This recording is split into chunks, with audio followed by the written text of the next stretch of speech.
Hi everyone, this is audap, and let's take a look at R-Type on the Wii U Virtual Console.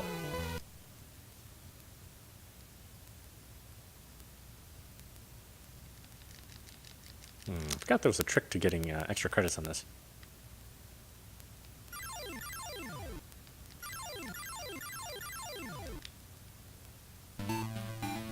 Not that it matters, I won't do particularly well at it anyway.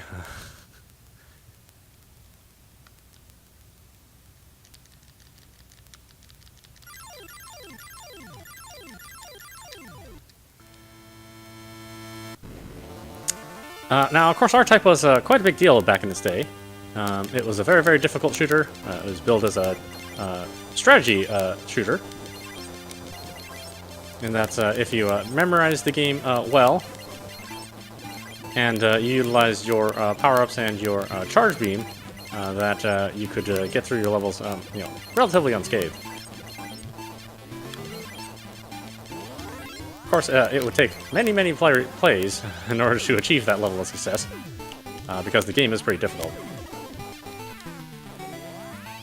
But even more importantly, at the time, this was considered the real hallmark of graphics. The amount of art and color and detail, along with the speed of the game, was something that very few systems out there could replicate.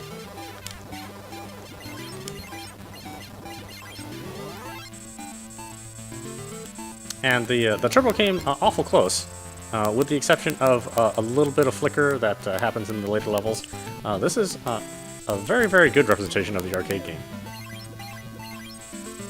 Previously, you could play this game on the Master System, the 8-bit system, which was competing with the original Nintendo Entertainment System, but again, not quite as good looking or good sounding.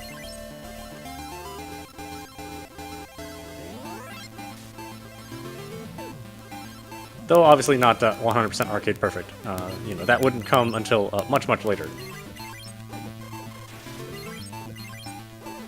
But even now, it still looks pretty good.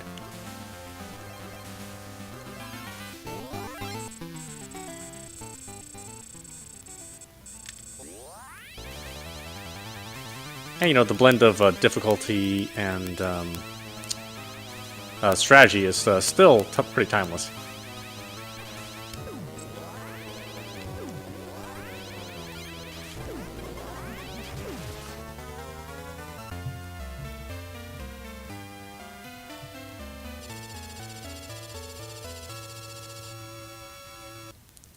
And in Japan, this game came on two HUE cards, two cartridges.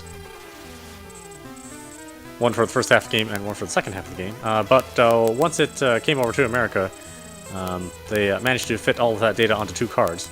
The data limitation on the size of the HUE card had increased since the Japanese and American release.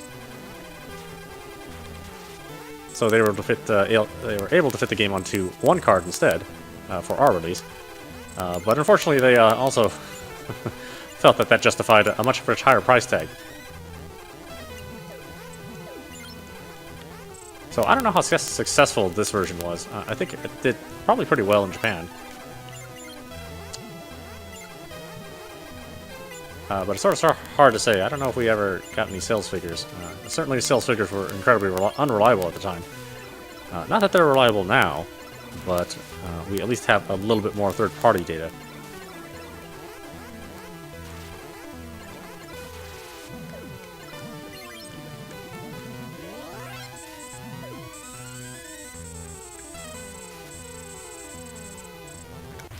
Oh my god, I forgot all about that, darn it.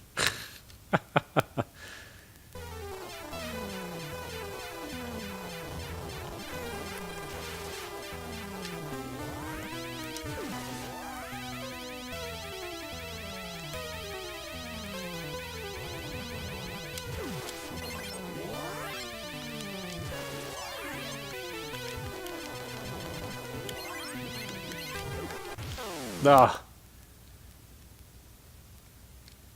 See, there's quite a bit of flicker, but it's not terrible. As I said, the imagery is, pretty close to the arcade. It was quite an achievement back then.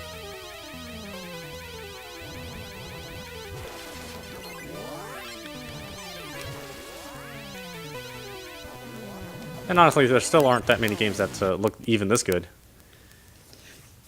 The market is, at least for this type of art style, the market is flooded full of, 8-bit art, which is fine, except, we were never really all that attached to 8-bit art. It was just something that we had to deal with because our systems weren't quite powerful enough. We were always looking for this level of fidelity. But the regular Nintendo, it just didn't have the power.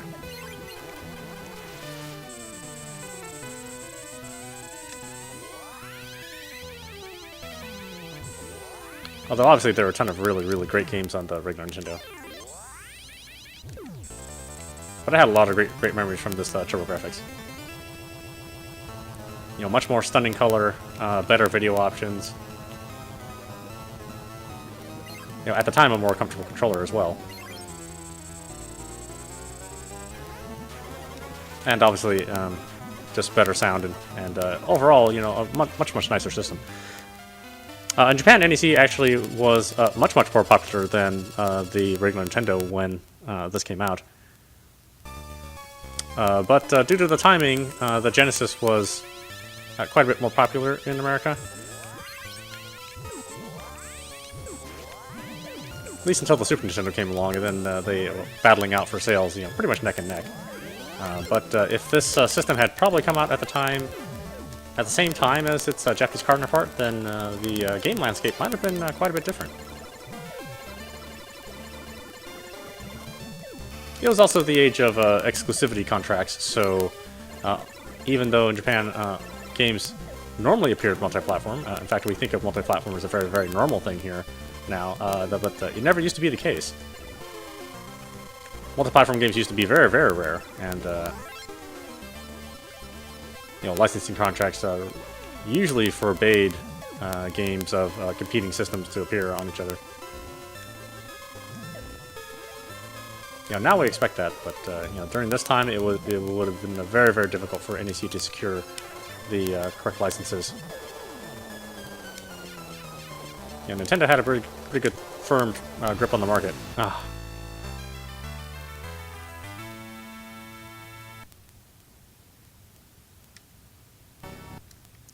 And to have a game on a competing system was quite a bit of trouble, and usually was not allowed legally binding contracts.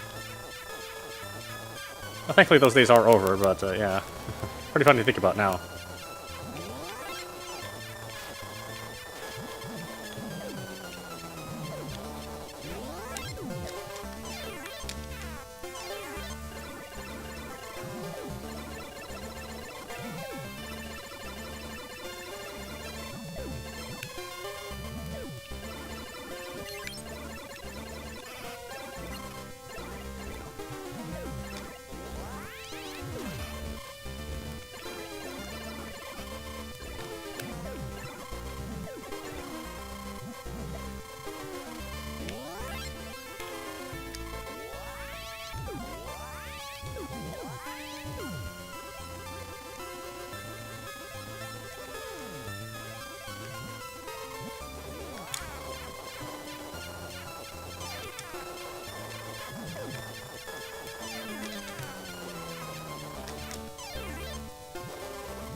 Oh, boy. I'm glad I remember so much, though, but yeah, I'm glad I remember so much of these stages, but I did play an awful lot of this game. And you had to. I mean, it's a difficult game. The stages aren't set up so that you can just go through them easily the first time around. Really, only the first level's like that. And even then, it's probably likely that you would have died at least once or twice during the very first time you played the first level. You know, learning where to position the bits that you have. It took quite a bit of tinkering to figure out the right way to do it.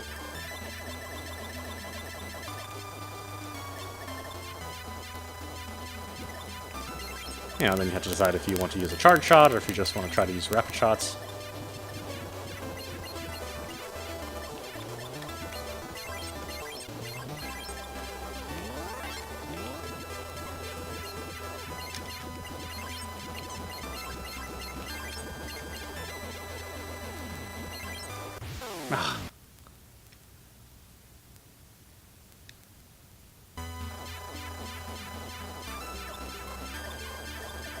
Unfortunately, the Gradius series, the R-Type series, you know, because it's such a hardcore series and the difficulty is so high, I think the audience was very limited. And even though they made quite a number of games in the series as time went on, the last game that we saw, unfortunately, was R-Type Final on the PS2, a game which I still own. I really love that game.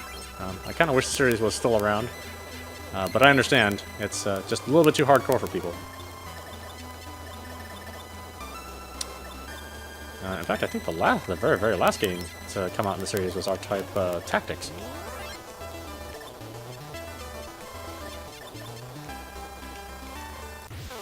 Ugh.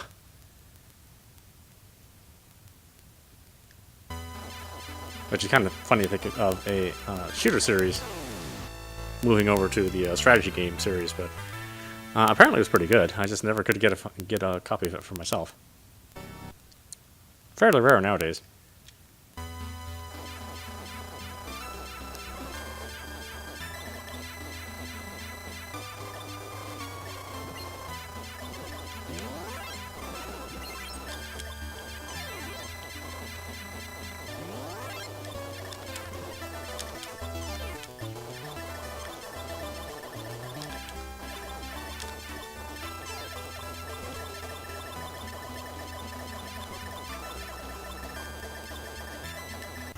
Ah, damn it.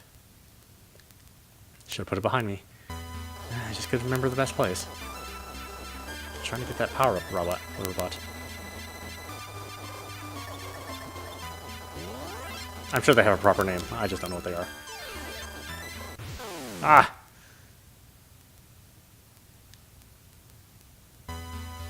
See, even with the rapid-fire cheating, you know, it's still a difficult game. It's all about memorization.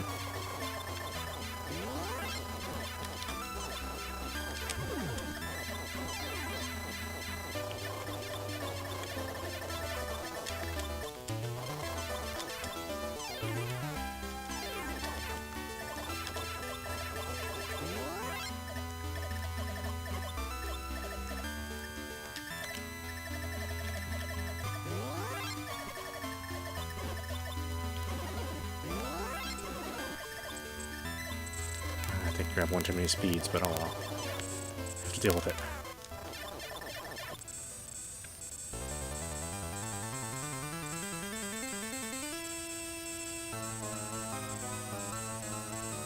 Oh yeah, this jerk. Man. This is a tough boss.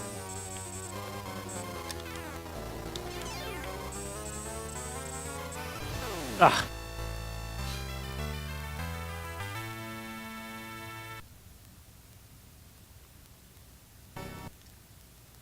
Let's see, normally I would only get 3 continuous, so let's see if I can make it any farther.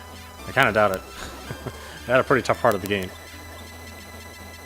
Pretty much at level 3, by the end of level 3, if you don't have near full power, then you're going to have a very, very tough time with the rest of the game. So you really can't die.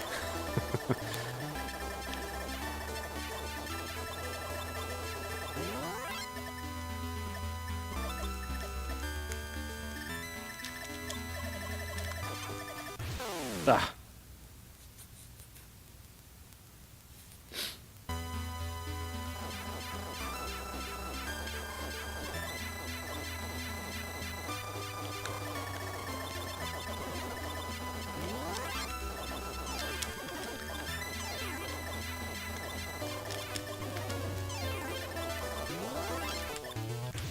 Ah.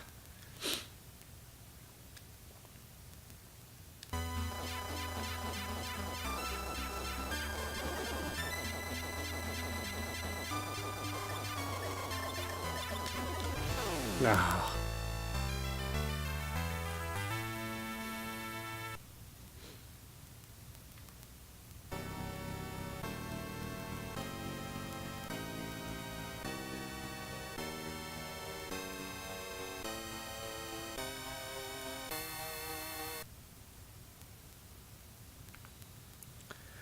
Well, anyway, yeah, I obviously need to brush up on my R-Type skills. Anyway, this is audap. You've been watching R-Type on the Wii U Virtual Console.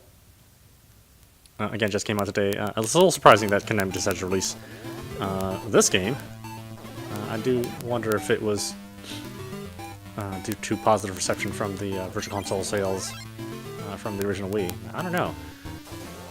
It's a great game though, and if you've never played R-Type and you're still interested in playing a really well designed shoot 'em up, then this is certainly one of the ones that you should check out. Anyway, I hope you enjoyed watching. I will see you at the next stream.